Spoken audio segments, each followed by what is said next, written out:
Ladies and gentlemen, I'd like to call to order the regularly scheduled meeting of the Beloit City Council. It is now 7 p.m. at 100 State Street, Beloit, Wisconsin, on Monday, April 7th, 2014. Roll call, please. Roll call shows all councilors except for Councilor Levy present. Item 2 is Pledge of Allegiance. Will you please stand? I pledge allegiance to the flag of the United States of America and to the republic for which it stands, one nation, under God, indivisible, with liberty and justice for all. Item 3, we have special orders of the day and announcements. Item 3A. A proclamation in recognition of National Library Week, April 13th through 19th, 2014. Mr. Vice President.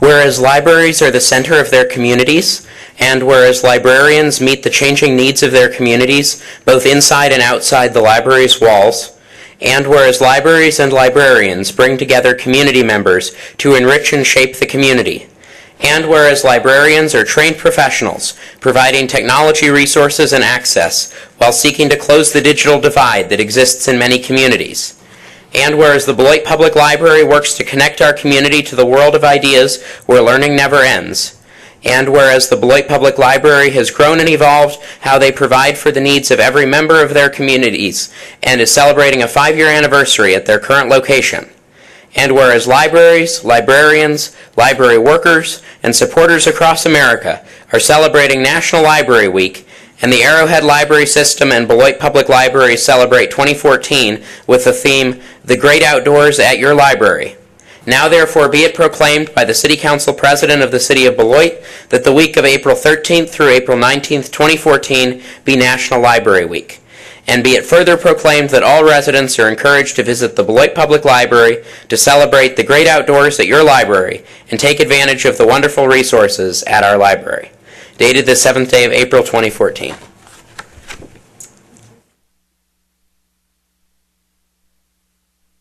Hi, I'm Jennifer Latz, a co-interim library director.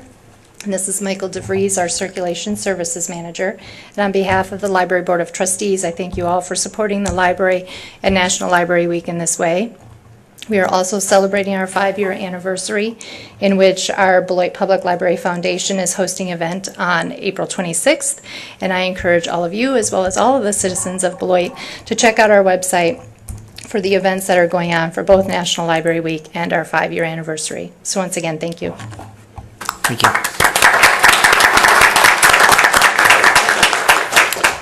Item 3B. A proclamation in recognition of Fair Housing Month. Mr. Vice President.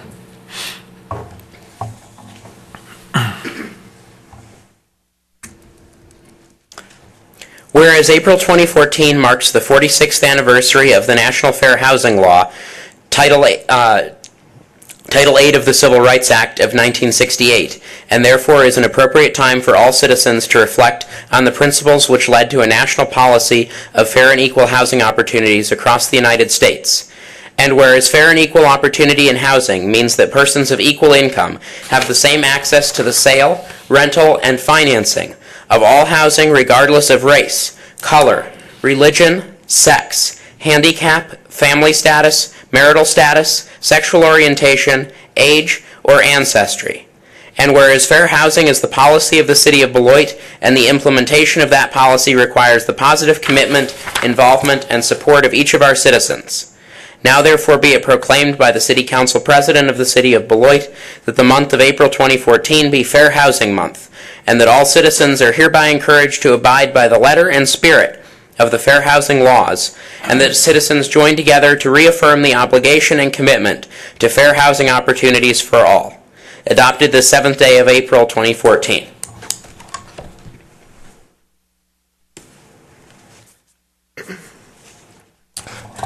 The Equal Opportunities Commission, or EOC, has the responsibility to receive and investigate any complaints of discriminatory practices concerning housing in the City of Beloit. and facilitate efforts to prevent discriminatory practices. The Commission believes that by raising awareness and the citizenry is empowered to protect their rights. Likewise, those who may infringe on those rights are deterred from engaging in unfair practices of an empowered people. To celebrate Fair Housing Month, the Wisconsin Fair Housing Network sponsors an annual statewide poster contest to create awareness in school-age children of the importance in providing equal housing opportunities to all peoples regardless of race, sex, color, national origin, disability, or family status. And some of the posters are up there.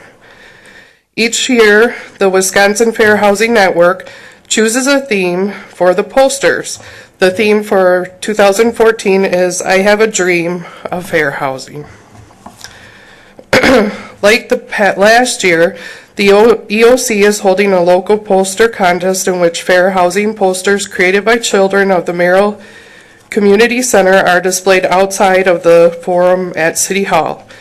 Residents can vote their favorite poster by April 17th, 2014, and an award will be presented to the winning artist during the next City Council meeting. All posters have been submitted to the state for participation in the statewide competition as well. Please take time after the meeting to enjoy the posters and vote for the one that you like best.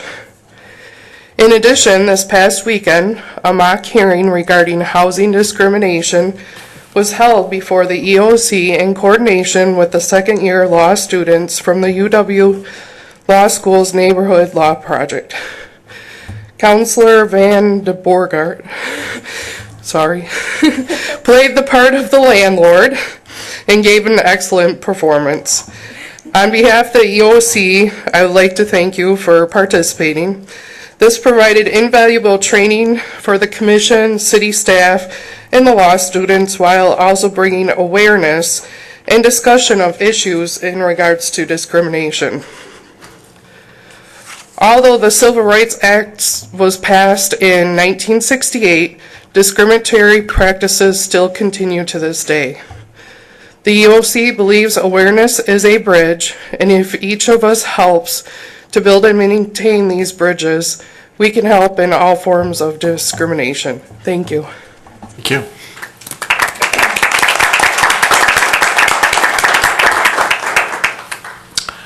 Item 3C. A proclamation in recognition of Teenagers Drinking Alcohol Awareness Month, April 2014. Mr. Vice President.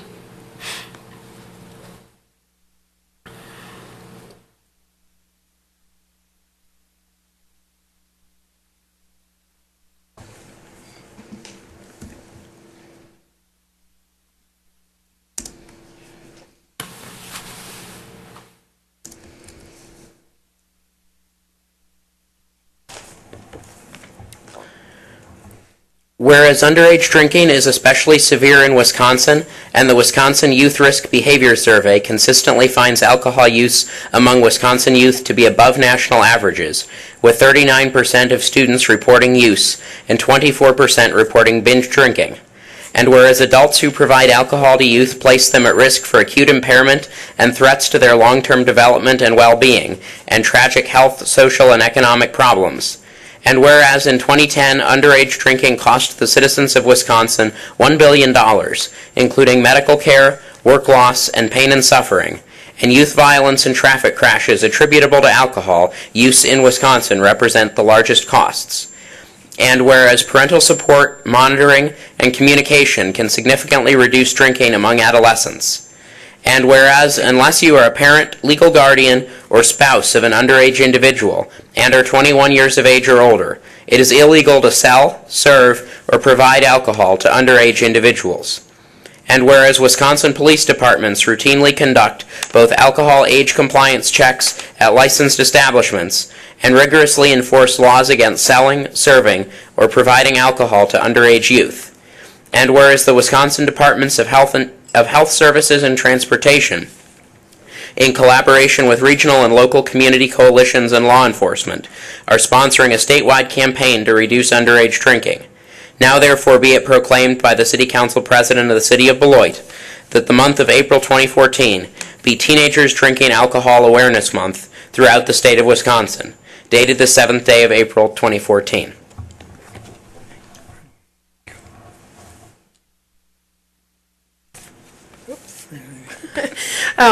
I'm Debbie Fisher, Director of Youth to Youth, and this is our past chairman, Fran Frusen, who everyone knows.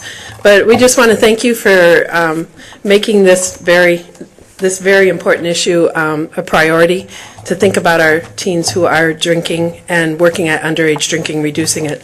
I also want to just welcome you again to attend our underage drinking town hall meeting, which will be on Wednesday, April 23rd.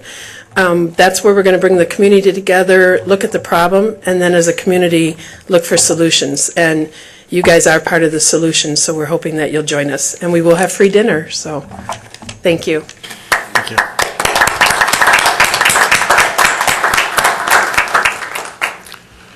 All right, item 3D. The presentation of a recycling award to the City of Beloit Department of Public Works.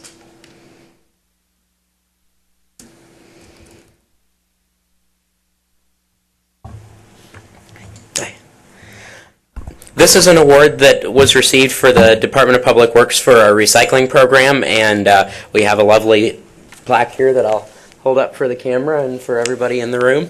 And I will read what it says and then let Chris tell a little bit more about how we got the award. So this is from the Wisconsin Department of Natural Resources Recycling Excellence Awards. The 2012 Enforcement Leadership for the South Central region is presented to the City of Beloit. The Recycling Excellence Awards recognize local governments for their dedication to providing outstanding recycling service to their residents. Thank you for your efforts to improve recycling in your community, exceeding expectations of the Wisconsin Department of Natural Resources, and leading the way for other communities. We hope you and your residents will take pride in this achievement and continue to strive for recycling excellence. Congratulations. Thank you very much. I'd like to congratulate a few groups of people. Number one, our residents. They have been very accepting when we started this recycling many, many years ago, and I wasn't sure how it would go, and it has gone very well. Our diversion rate always is above 40%, and DNR is asking us to maintain 25%. So we are well above, we're within that top 10%.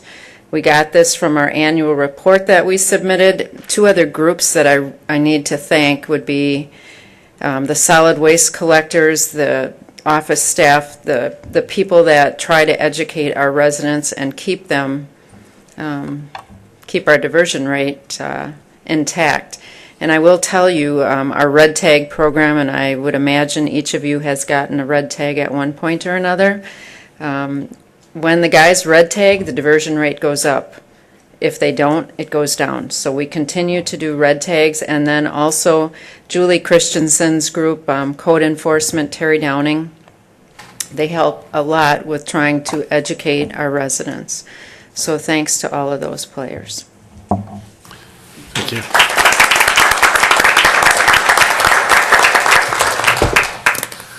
Item 3E, I'd like to ask Councilor Vander Bogart to join myself and the Vice President at the podium. This is the presentation of a plaque to James Vander Bogart by a grateful community in appreciation for service on the Beloit City Council from April 2004 to April of 2014.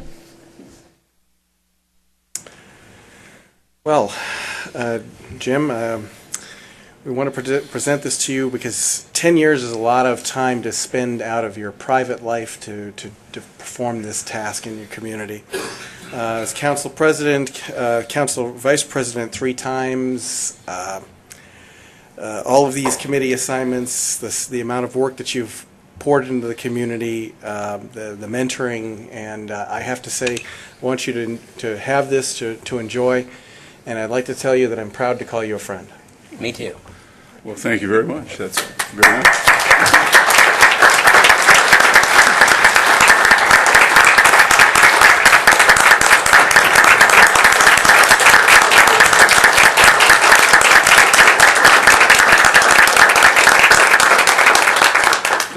Thank you. I don't have a lot of remarks, but I would like to thank the citizens who elected and re-elected me a number of times. It's quite an honor, frankly, to come to the podium immediately after a distinguished citizen like Fran Frusen or Chris Welch or some of the other people that we have here in the room. I know that the whole tenor of our city council has changed to the better during the 10 years I've been here. It was popular by some city councilors initially to beat up on city staff and denigrate them, and for their election or re-election purposes, they would create a negative environment and blame the staff. Oh, I'll be your savior, and those rotten people down at City Hall. And the whole ethic of the way we've done our alcohol enforcement meetings has changed. It used to be a considerably more laborious and not above board process, in my view, and the professionalism that this council has established and the ones prior that I was able to serve with has done the city very, very well, and I'm glad to have been a part of that. And I assume you folks will continue that tradition in a positive and more, even better fashion. I think the addition, for example, we've had a workshop this evening on how to use new computers more efficiently than the old ones. I can remember sitting next to Dick Holm, the prior city attorney, and whispering in his ear, "How much of this paper do I have to save?"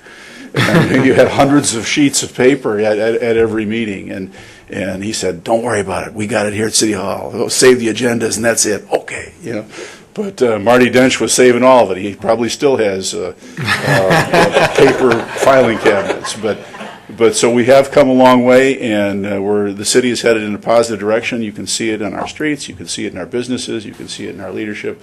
And I did have a wonderful time with Maryland and Terry Downing on Saturday, having fun with the fair housing scenario. And it was nice to see the council, or rather the commission, learning how their role is affected and how the role of the complaining people and the college or the law students. It's just been a wonderful ride. I've learned a lot, and I hope I've contributed in a positive fashion. I think I have. So thank you all very much.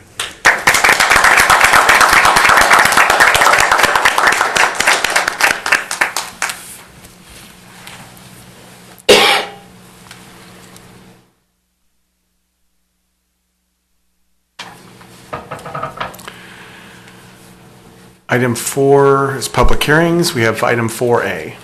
A resolution authorizing a conditional use permit to allow contractor office and storage uses in a DH Development Holding District for the property located at 2100 Newark Road. The Plan Commission recommended approval 5-0. Madam Director. This property was previously used as a dump site and single-family residential property. 3 Frank Services LLC plans to remove the debris from the site and use the property for a contractor's office and storage yard, as well as utilize a single-family rental unit. They are not proposing any changes to the buildings. The northernmost building is set up for single-family rental and an office. The other buildings will be used as storage and shop facilities.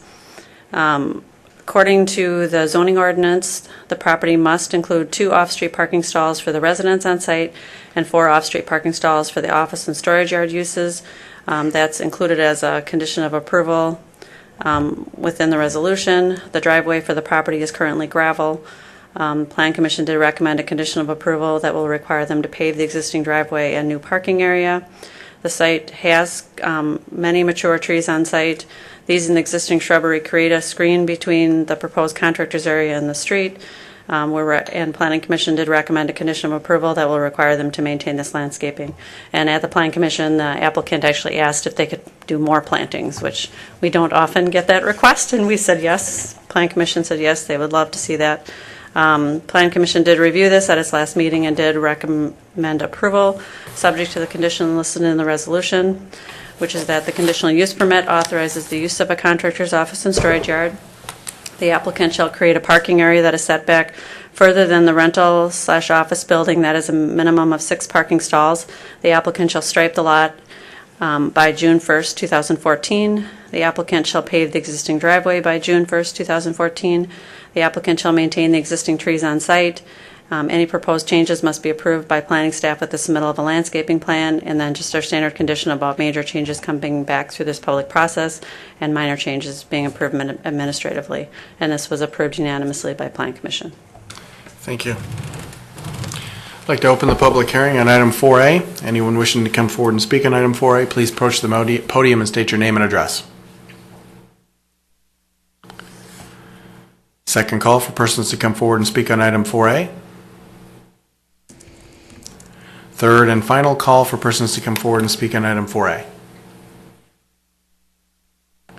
Hearing none, I'll close the public hearing on item 4A. Do we have a motion for approval? Motion for approval. Moved by Lubke, seconded by DeForest. Do we have any questions or comments? Councilor DeForest. Thank you. I'd like to make a comment. I'd like to express my gratitude to 3 Frank Service for cleaning up this space. I'm pleased with what I see and grateful to the staff for the conditions that have been set forth, and I think this is a great improvement for this area. Thank you. Any other councilor questions or comments? Hearing none, I'll call the matter. All in favor say aye. Aye. Any opposed? Item passes 6-0. Item 4B. A proposed ordinance amending the zoning district map of the city of Beloit to change the zoning district classification of the properties located at 319 and 333 Bluff Street from R1B Single Family Residential District to PLI Public Lands and Institutions District. The Plan Commission recommended approval, 5-0. Madam Director. This zoning application was submitted by staff. The city owns the property at 333 Bluff Street. It is part of the park. And Cozy Home Properties LLC owns a lot at 319 Bluff Street. We did send a letter to the property owner concerning this change. They did not submit any comments or concerns to staff as of today. The PLI district is a special purpose district that's intended to accommodate major public and quasi-public uses. Both parcels are too steep for development, making parkland and open space type uses the preferred use of these lots. We did send a notice out to the owners of nearby properties and did not receive any comments or concerns. And Plan Commission did recommend unanimously changing the zoning to PLI. And then we just ask that you suspend the rules and take action tonight. Thank you. I'd like to open the public hearing on item 4B. Any person wishing to speak on item 4B, please approach the podium and state your name and address. Second call for persons to come forward and speak on item 4B. Third and final call for persons to come forward and speak on item 4B. Hearing none, I'll close the public hearing on item 4B. Do we have a motion to suspend the rules? So moved, Mr. President. Moved by Van de Bogart, and second by Kincaid. Councilor DeForest. Thank you. I have a question which might affect my vote to suspend the rules. Sorry, Ms. Christensen. Can I just double check with you when that notice was sent to the property owner? I want to make sure they had ample time to respond. I should have sent you that in the email earlier this week. I apologize. The public notice was sent out March 7th. Okay. And I don't know if there was a letter sent out prior to that or not. Okay. All right. Thank you. I appreciate that. Councilor Kincaid. Is there a statutory requirement for sending it out? I mean, in terms of time? Before the public hearing? Our city ordinance requires it to be sent out, I think it's 12 days or 11 days before the meeting. Thank you. Councilor Spreitzer. I just wanted to note that in our packet is a letter dated January 10th to the property owner indicating that the city was planning to apply to rezone the property. Yeah, I had just picked up the letter that was dated October, and I didn't know if that was the right date, but That was to the previous owner, but January 10th is to this owner. All right. Any other councilor questions or comments? All right, I'll call the matter on suspending the rules. All in favor of suspending the rules, say aye. Aye. Any opposed? We've suspended the rules by a vote of 6-0. Do we have a vote on, or a motion on the matter? Second. Moved by Van de Bogart, second by Lubke. Do we have any questions or comments on the underlying matter? Hearing none, I'll call the matter. All in favor, say aye. Aye. Any opposed? Item passes 6-0. Item 5 is citizens' participation. We have reached the point on the agenda for citizens to speak to the council about issues that are coming before us or may come before us in the future.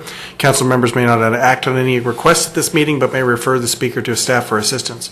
We ask that you hold your comments to 3 minutes or less and refrain from personal attacks of any kind. I have no sheets indicating anyone wishes to speak, so I will call forward anyone wishing to speak under citizens' participation to come forward to the podium and state your name and address.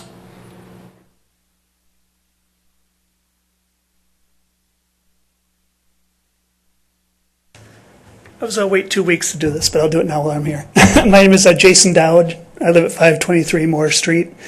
Last Tuesday, I was elected as District 16 Rock County Board of Supervisors, the new supervisor. I will take office April 15th, and part of my campaign was, I cover wards 5, 6, and 7 in the city of Beloit. I just wanted to introduce myself. Part of my campaign was to develop relationships not only with county board members, but also other elected bodies. And I just wanted to say hi. If you need any assistance with any county issues, if there's anything I can be helpful with, please feel free to contact me at any time. After the 15th, you'll get my contact information. I'm willing to talk to each of you or staff. And I don't envy your job. Very different responsibilities between the city council and county board. As I was walking around the doors, the complaints I got about the streets, I was very happy in saying, call your city council member. I have nothing to do with it. So I plan on being very active and visible in the district and in the city as in general.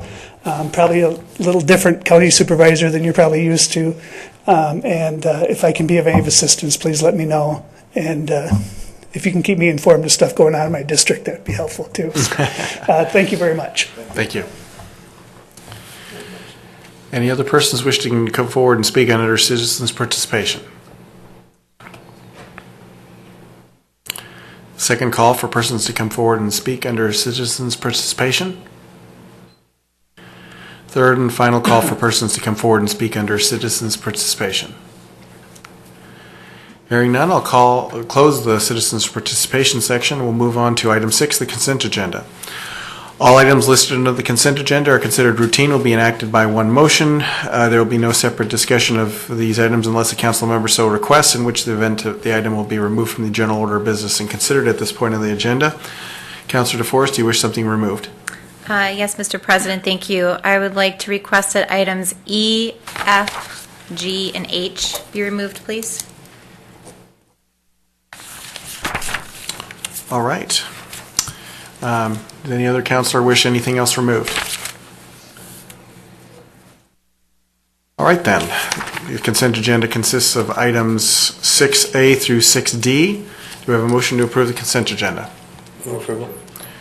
Moved by Spreitzer, second by Lubke. All in favor of approving this consent agenda, say aye. Aye. Any opposed? Item passes 6-0. Item 6E. A resolution awarding Public Works Contract C14-02 Bayless Avenue Rehabilitation from Park Avenue to Nelson Avenue. Mr. Director. This project was advertised and open for bids. We received 2 bidders. It was the bids were the low bid was below the estimate. The low bidder is qualified, and engineering has recommended approval of the award of the contract. Okay. Thank you. Do we have a motion to approve? Motion to approve. Moved by Lubke. Second. Second by Van de Bogart. Do we have a question or comment? Councilor DeForest? Thank you.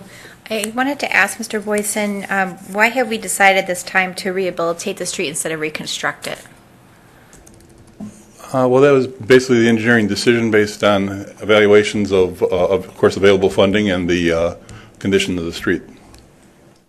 All right, so since we're just rehabilitating it, we're not able at this time to put in sidewalks and sections where they don't exist. Is that correct? It would basically be, yes, just a rehabilitation of existing conditions. Okay, given the rehabilitation, how long does that delay the eventual reconstruction of Bayless then at some point? I know there's a lot of foot traffic on Bayless because the Y is there, so that's why I was just curious. Well, we certainly hope that we'd get a good 10 years from a rehabilitation Okay. of that nature. All right, maybe the Y will move by then. I don't know. All right, thank you. Councilor Lupke. I just want to say that that street has been a disaster, but and it's shared with the town of Beloit, and I think we've taken a leadership role in getting that fixed. A portion, maybe a third of it, was fixed last summer, and it's been a very nice job thus far, and it's held up over the winter, and it's more like a reconstruction. But the rest, it's more than overdue, and I think because I traveled every day, there's a sidewalk on at least one side all the way down. And as I go down there in the morning, students are using the sidewalk. But it'll be a relief to those of us who drive it to have you put the blacktop on, because what was done last year is appreciated. So maybe in 2 more years we'll have the whole thing done. Thank you. We're hoping that next year we'll get the final part completed. All right, any other questions or comments under item 6E? Hearing none, I'll call the matter. All in favor of approval, say aye. Aye. Aye. Any opposed? Item passes 6-0. Item 6F. A resolution awarding Public Works Contract C-1405, crack sealing and seal coating. Mr. Boyson. And then, in a similar manner, this project was advertised and opened for bids. There were 2 bidders. The low bidder is a highly qualified individual. We're comfortable with his ability to complete the work. Engineering recommended its approval of the award of bid to that low bidder. And the engineer's estimate was originally a lower number than the low bid, but they have evaluated the bid submittals and are comfortable with the appropriateness of the submitted low bid, and that we wouldn't be at all likely to get a lower bid if we were to rebid it. Councilor Spreitzer. I noticed that one of the bidders was a lower bid when it came to the crack sealing, and the other bidder was lower when it came to the seal coating. Is that ever something that you would split up and bid separately, or do we always bid this kind of work together? This is a relatively new type of project that we're doing. I know the city manager and the city engineer and I have looked at some of these micro paving applications in the Madison area, and they're very, very promising. We did want to do it this way. We're going to, as I say, it's the first time we've done it. We'll be evaluating the performance of this type of treatment. It seems like it's highly cost effective in other places. As we become more familiar with it in the city, we'll be evaluating all the details of it, and that would be one thing we would anticipate we'll evaluate. We didn't want to have something go wrong with it and have multiple contractors explaining it's not my fault, and so we'll have a nice comprehensive project that will be done in a manner similar to some other very successful projects, but we are going to evaluate that for future years. Thank you. Right. Councilor DeForest. Thank you. I'm sorry, I'm a little lost. Can you explain to me what's new about the procedure that's being done that we're attempting that hasn't been done in the past? It's my understanding that the seal coating of a pavement, a relatively thin micro paving surface, has not been done for many years. There have been some very significant enhancements of the technology of the application, and a great many experiences of when it originally came out a decade or so ago. There were a great many downsides to its performance. Now it seems that in the last couple of years, a very good result is being achieved now, and they seem to have accomplished working out of some of the difficulties they had with raveling and peel-off problems. So it seems very promising to us to be highly cost-effective.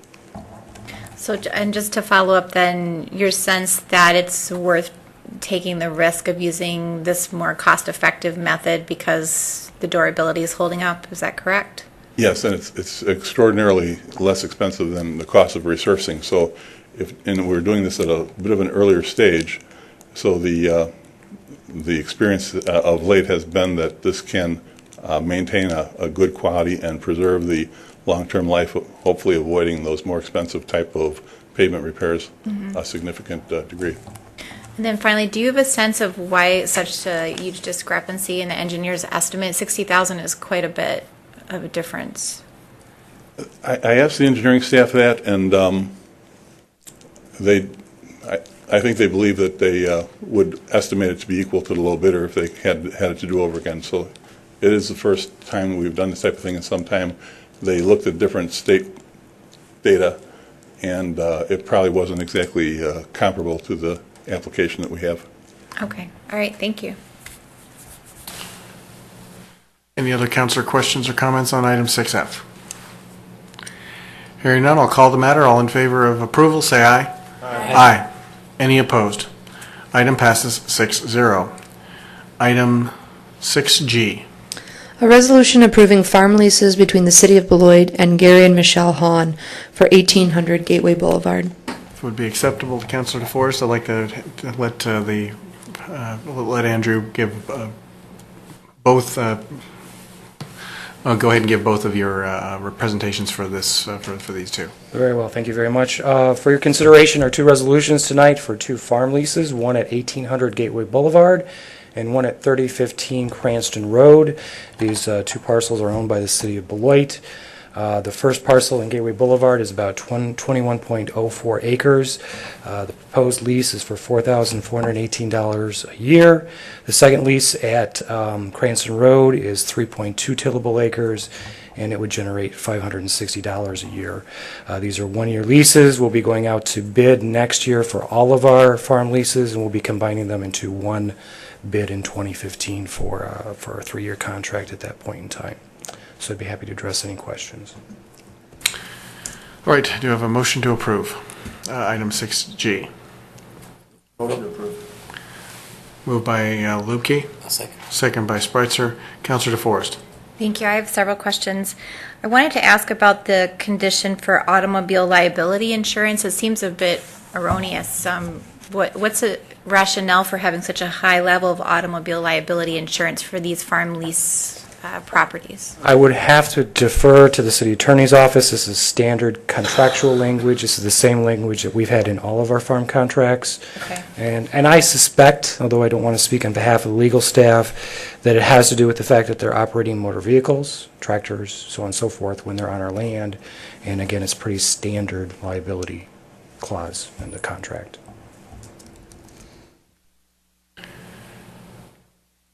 Mrs. Krieger.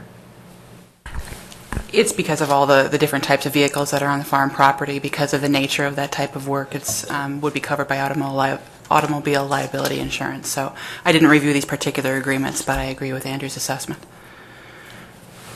So the liability is to protect the property from the vehicles? I guess I don't understand.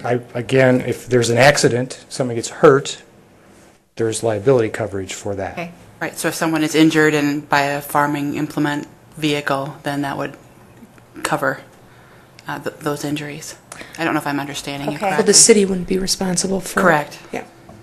But I would assume the city wouldn't be responsible anyways. Isn't that a condition of the lease that we're not held? We're still the owner of the property, and we can always be brought into litigation. So Okay. it's the safest way for us to handle our risk. Okay.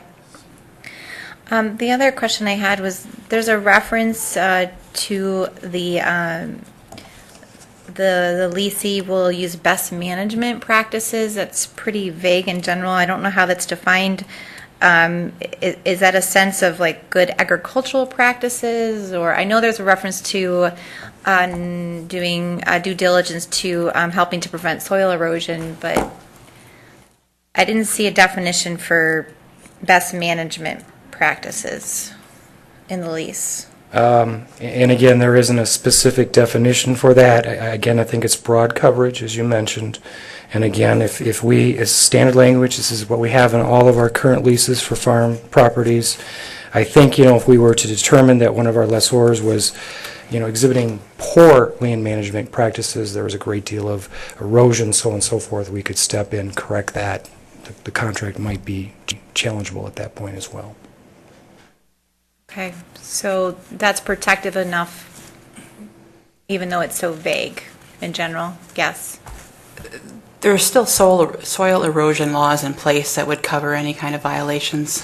This is just meant to protect, it's just a general guidance to protect the city from any issues and making sure that they comply with various laws and/or what we would want to see happen on our property. Okay.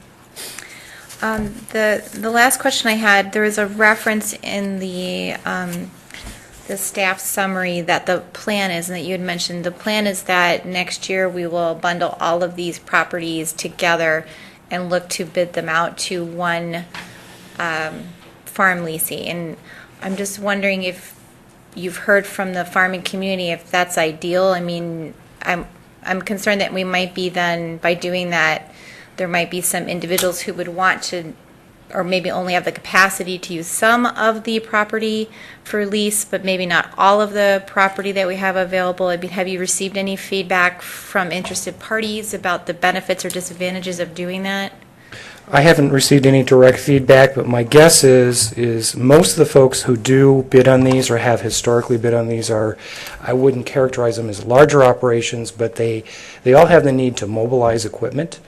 And it's certainly easier to mobilize when you know you're doing it for a series of parcels, and instead of a 2-acre parcel here and a 10-acre parcel there, it's easier for them to manage their agricultural holdings if they know what they're doing. And I think it's, quite frankly, it's easier for us to manage them as a package, and I think from the perspective of the farmer, it's easier for them when they know how many, and again, when they're trying to mobilize their equipment, it's easier to do that because, again, when they're planting in the spring and harvesting in the fall.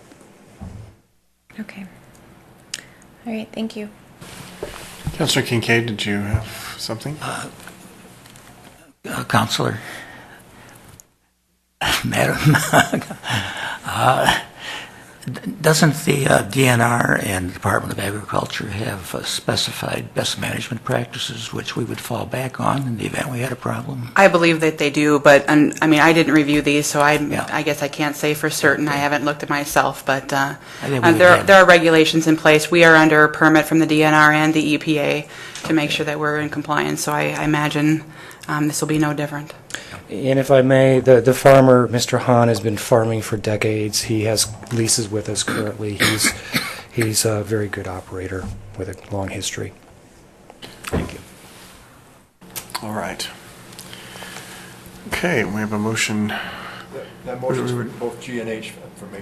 Well, let's go ahead. Well, we'll have to handle them separately now that they're this way. So, all right, so we have a motion and a second. All in favor, say aye. Aye. Any opposed? Item passes 6-0. And do we have a motion for 6H? Same motion. I'll make it. Second. Moved by Lubke, second by Spreitzer. Any additional questions or comments? Hearing none, I'll call the matter. All in favor, say aye. Aye. Any opposed? Item passes 6-0. Item 7 is ordinances. Item 7A. A proposed ordinance to establish no parking on Chapin Street between College Street and 165 feet east of College Street. For second reading. Mr. Director. At the last meeting, we had talked about the background in that, and at the council's request, we contacted the requester on behalf of Beloit College, Jason Hughes. So Mr. Hughes is here today, and I would just ask him if he could then elaborate on some of the background and purpose and objectives of the request that the Traffic Commission had previously reviewed, and they had found it acceptable as reported last meeting. Splendid.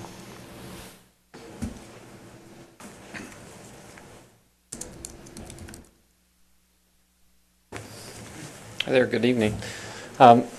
The parking request that we submitted had to do with parking on the south side of Chapin Street. So this is south of Church, or west of Church, excuse me. What we're seeking is a no parking sign on that south side of the street. We currently have parallel parking on the right-hand side, which is the north side. There is, approximately 5 spaces there on the left-hand side of the street. You may recall or may have noticed that is now a one-way street. So for the past 4 years, it's been one-way access there. Our intention is to keep people from using those spots on the south side of the street. We also have access to a small parking lot right there. So this would be immediately west of there. And we're just trying to keep the street clear. If you do have parallel parking, which we've seen a few times at big events, on both sides of that street. There were some access issues getting down. So, Thank you. Do we have a motion to approve? Motion to approve. Second. Moved by Lukey, second by Spreitzer. Counselor DeForest. Thank you. Mr. Hughes, I was informed by some of the area residents that they had tried to contact you to talk to you about the parking situation here. Have you been able to connect with them? with regard to this specific issue, you know, I'm not aware of anyone reaching out to me about that. So if I've received those messages, I apologize, but I don't recall getting a question about that. Okay. Do you know how to contact the group of residents who've been very active in the parking issues around the college so that you can collaborate with them and cooperate with them? And I do. Okay. I do know how to reach them, yes. All right. I just wanted to make sure that that happens in the future. Okay. In speaking with them, they were less concerned about only removal on the south side of the street. Okay. So, and I think that you'd find they're a pretty amiable bunch. They really want what's best for the college and for the neighborhood, but certainly a collaborative, dialogue would be helpful, I think, in the future. Okay. Thank you. Sure. Councilor Van de Bogart. Thank you, Mr. President. Mr. Hughes, I think the concern that the council had was that we're aware that parking is an issue in the neighborhood. It's congested, and the removal of 5 slots for visual purposes or for whatever purposes was something that caught us somewhat unaware as we deal with it from time to time. And we simply wanted, I think, an explanation from the college as to why and what was what. So thank you. Right. Any other councilor questions or comments? Hearing none, I'll call the matter. All in favor say aye. Aye. Aye. Any opposed? Item passes 6-0. Thank you very much. Item 8 would be appointments. We have none. Item 9 is councilor activities and upcoming events. Councilor DeForest.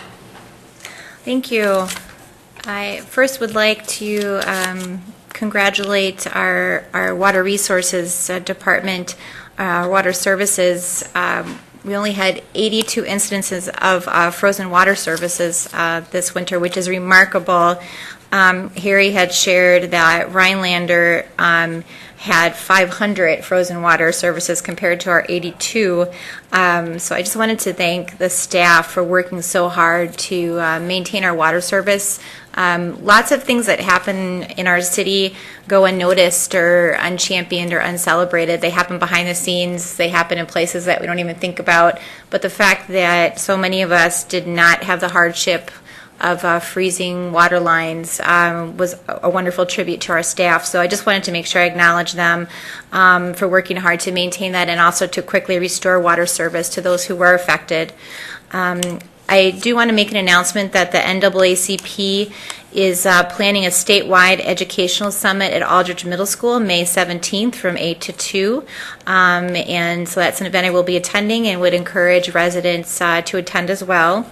And then finally, I want to share personal comments. My appreciation for Councilor Van de Bogart and his service. One thing that I really appreciate about you, Jim, is your commitment to go above and beyond. So many times out at activities, you were right there at every activity you could possibly go to in our community. I think, if nothing else, the residents really knew that you cared about them, that you were active and involved and wanted to support them in all the fine activities we have going on in our city. And I just wanted to thank you for that incredible level of participation. You really went above and beyond in your role as city councilor, so thank you for that. Councilor Van de Bogart. Well, I don't walk on water, but thank you. Emma, I think that you could walk on water you could have walked on water this July or January. I had quite a laundry list of activities that I was going to do in the last couple of weeks since our last meeting, and I did all of those. I won't reiterate what they all were, but I certainly have enjoyed my time on the council and learned a great deal, and I have gone out of my way to participate in a lot of events. I certainly have missed a number, I'm sure, but I think that that's part of the role that you play when you take on the a moniker of a city councilor. And to the best of your ability, you do it. I know I didn't allude to it in my earlier comment, but at the start of my tenure, the ethic was for us to participate in the Memorial Day parade by riding in a car. Well, we changed that, and now as we can, well, we walk in the parade. And that's emblematic of perhaps younger people or better health or better luck. But by and large, the expectation now is to participate by walking in it if you can, rather than riding. And so stuff like that. I think you need to get out and about and do stuff and be visible. So hopefully I've done that. I would like to take a moment to compliment President Haynes. This is your last public meeting that you're presiding over. We do have a session or two that are public, but it won't be in the forum or televised. But you've done a good job, Mr. President, and you've grown into the position, and your leadership will be missed. So that's all I have. Councilor Kincaid. I just want to say, Jim, that I piously hope that that you'll now have much more time to get involved in public activities, since you won't be burdened with all the good things you do here.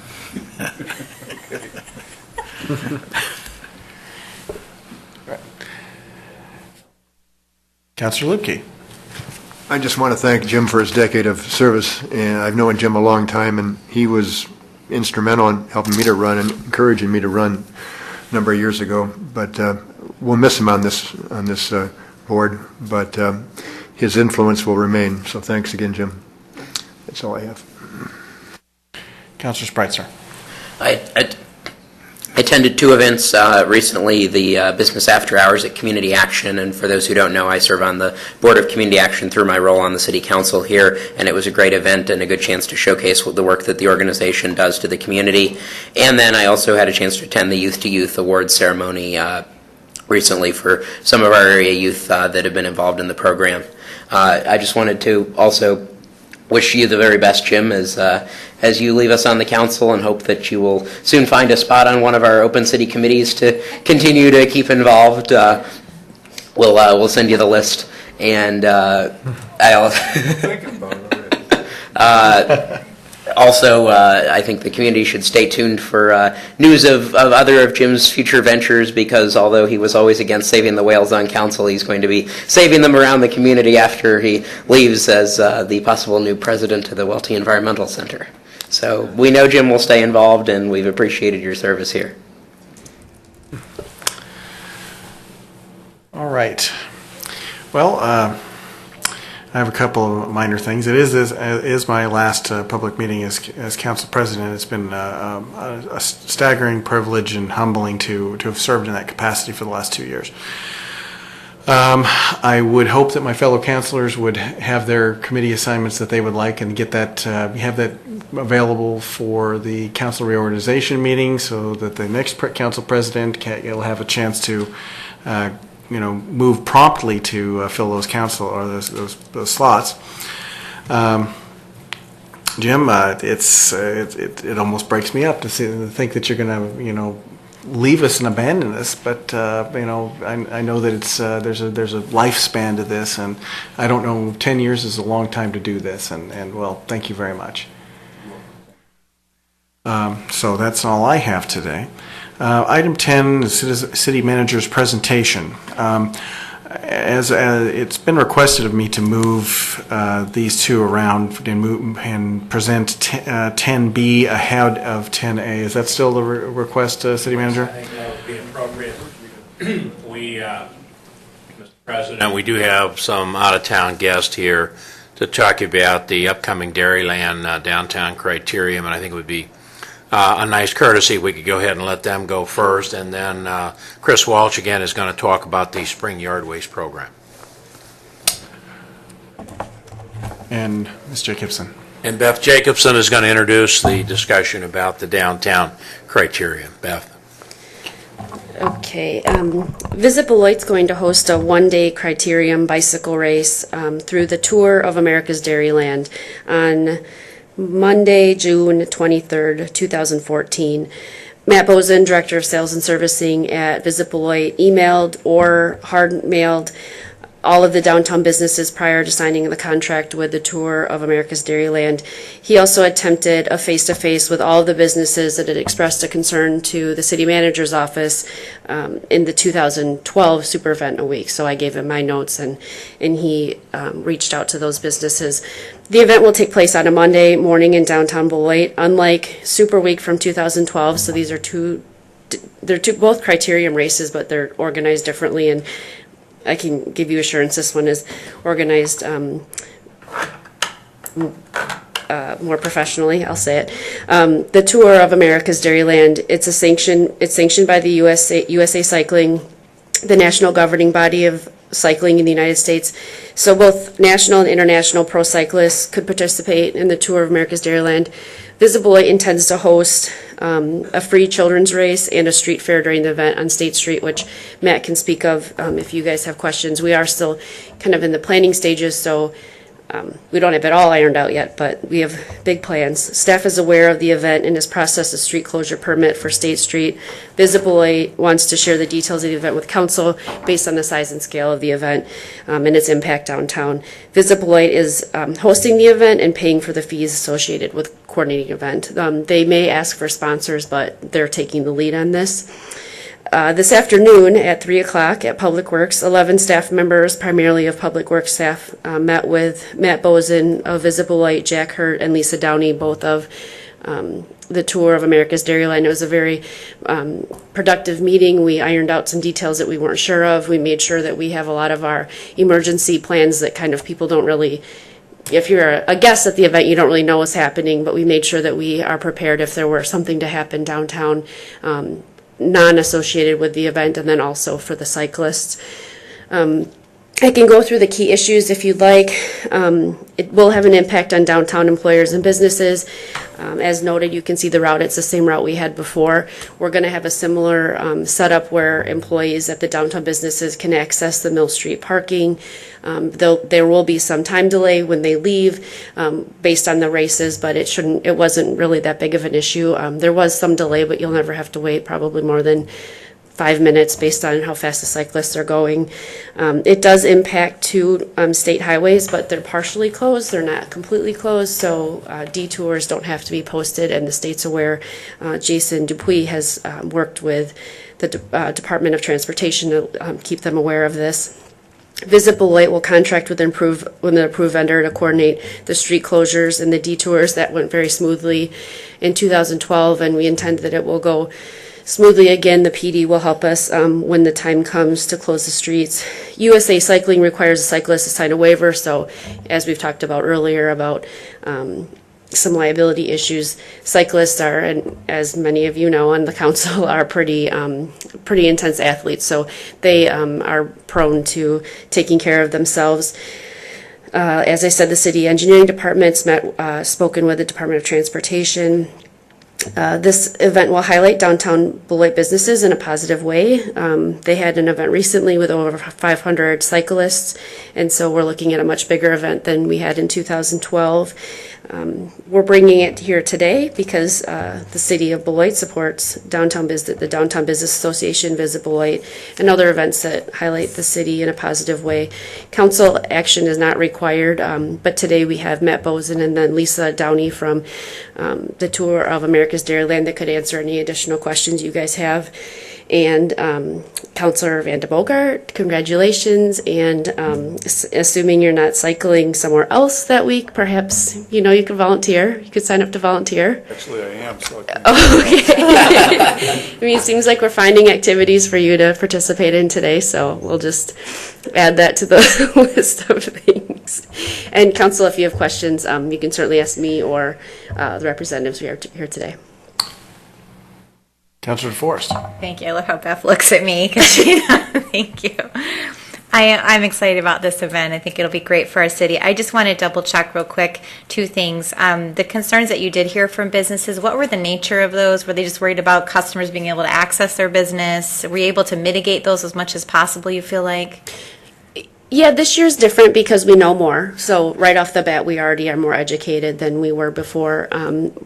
There were all different issues, mostly access. At the time that the last event happened, it was when the bookstore was getting a lot of shipments of books. And so, normal mail you can easily maneuver around, but books, a little bit different. So it ended up working out. But this year we're much farther. We had much more time to plan ahead, and it seems like the business owners were pleased to kind of have it approached. What do you think? Tell us what you think. And then Beloit was able to go back, brainstorm, and then look at the contract. So I think that the primary, and this is coming from Matt, who's here, he basically said that they just liked that there was more time to plan around. It's also a Monday, which is different than the last event, which was on a Thursday. Mondays are different in downtown Beloit. So Right.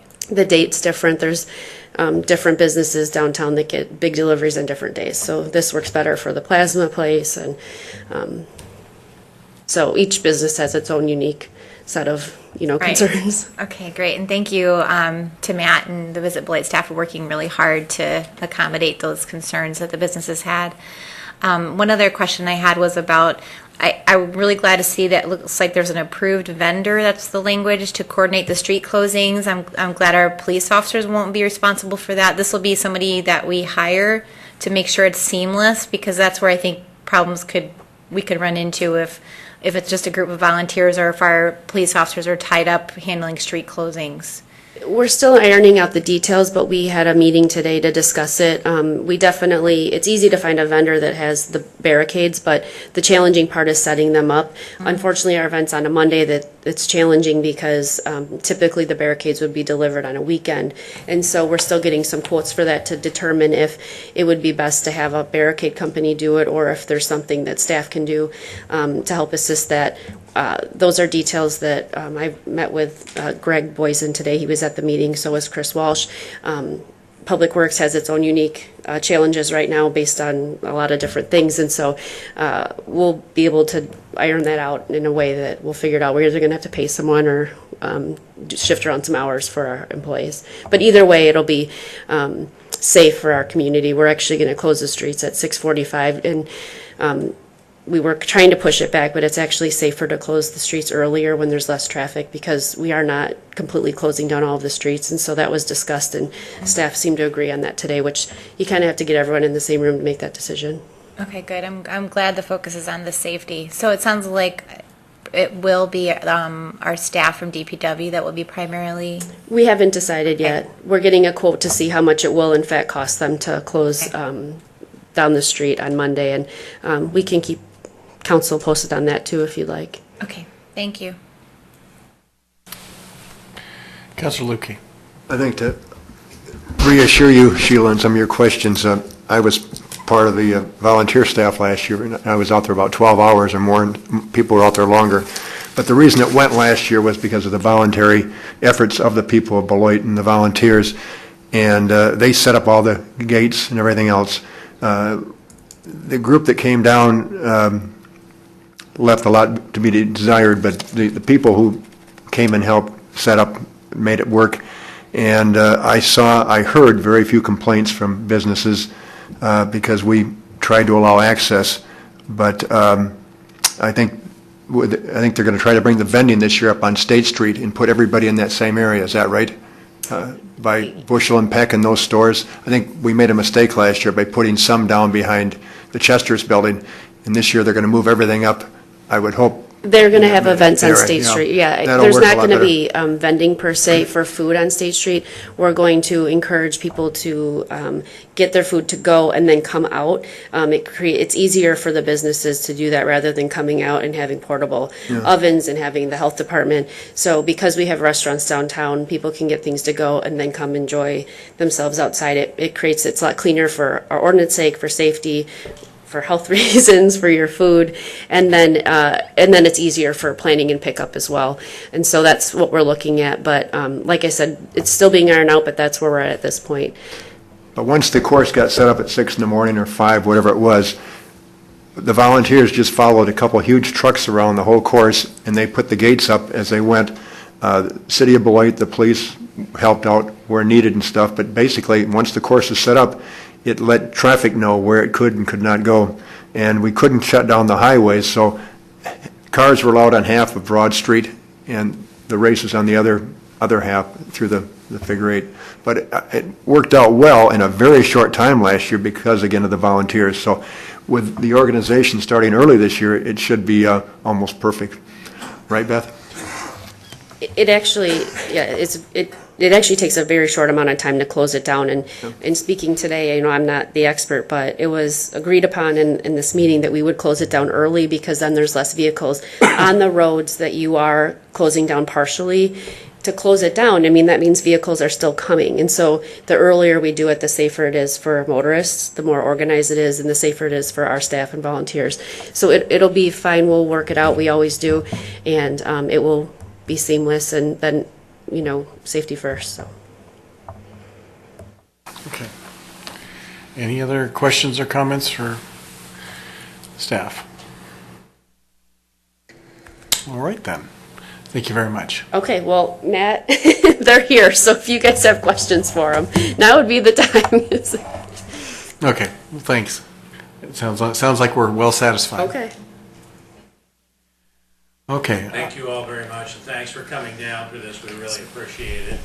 And with that, if there are no more questions regarding the bike race, we'll move on. Chris Walsh has a presentation tonight on the spring yard waste program, which started today, actually. Exactly. So item 10A.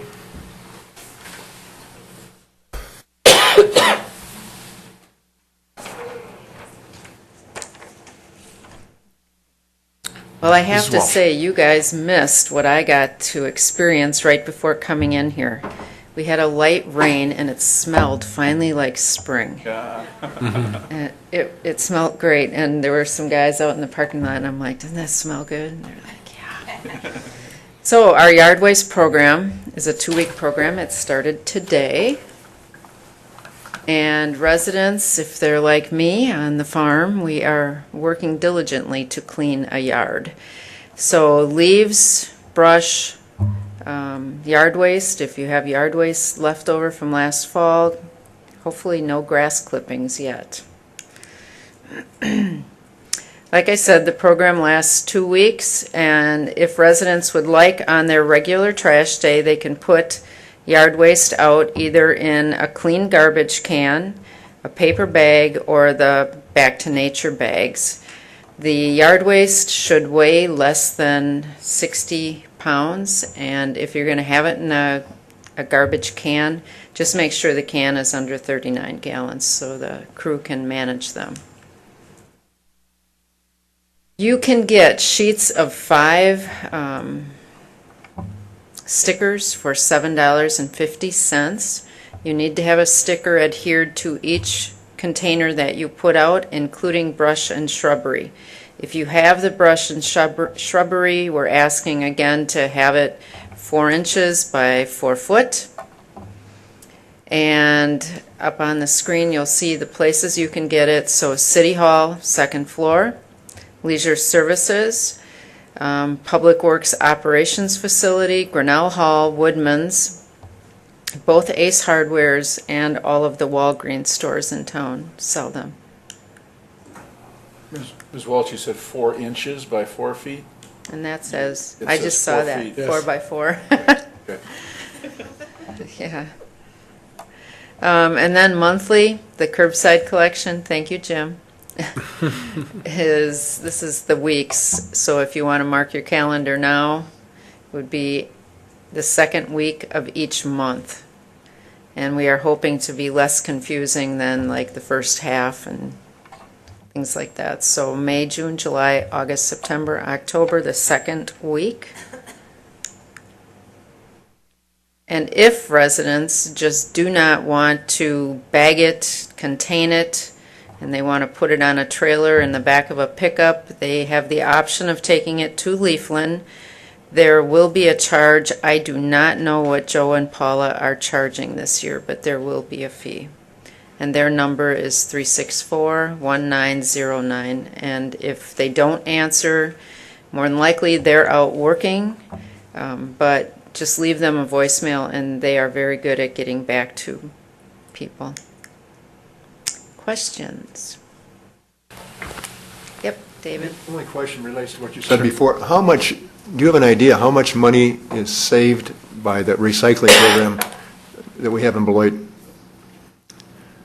Oh, boy, you put me on the I spot. mean, because you turn that in and we get money for that, and thanks to the 40%, that's an amazing figure.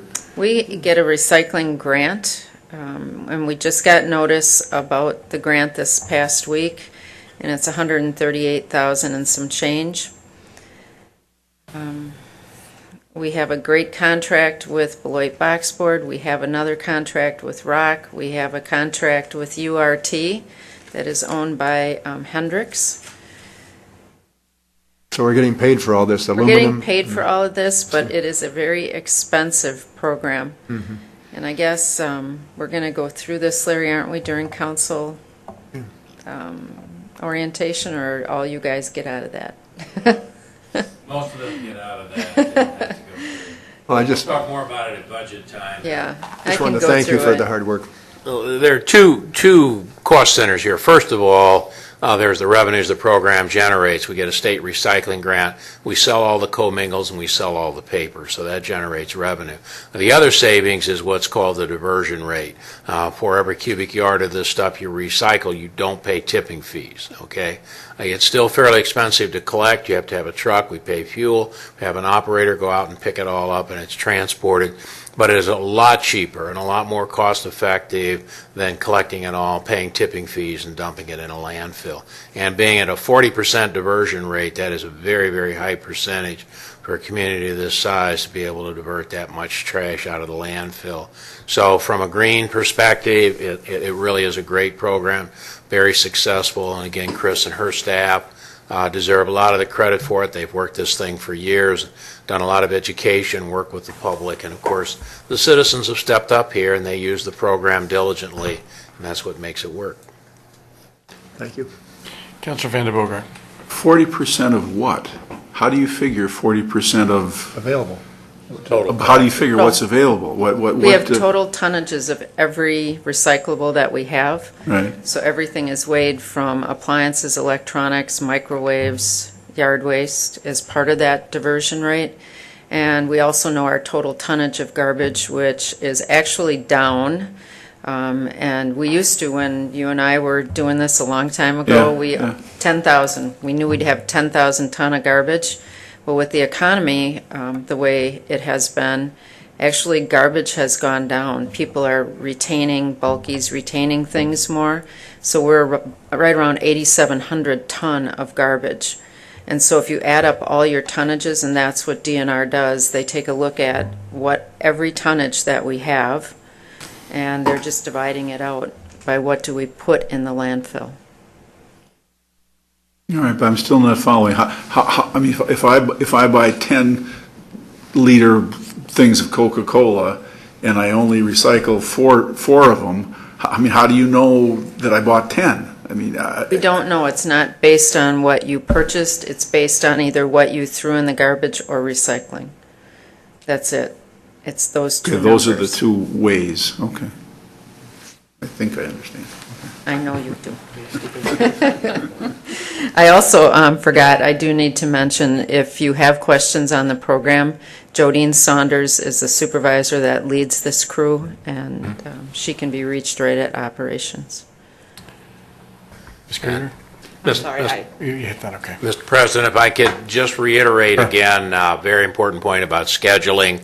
As we do every year now, the spring cleanup will be these 2 weeks, and we'll be running the yard waste pickup program every day in conjunction with your regular trash and recycling collection.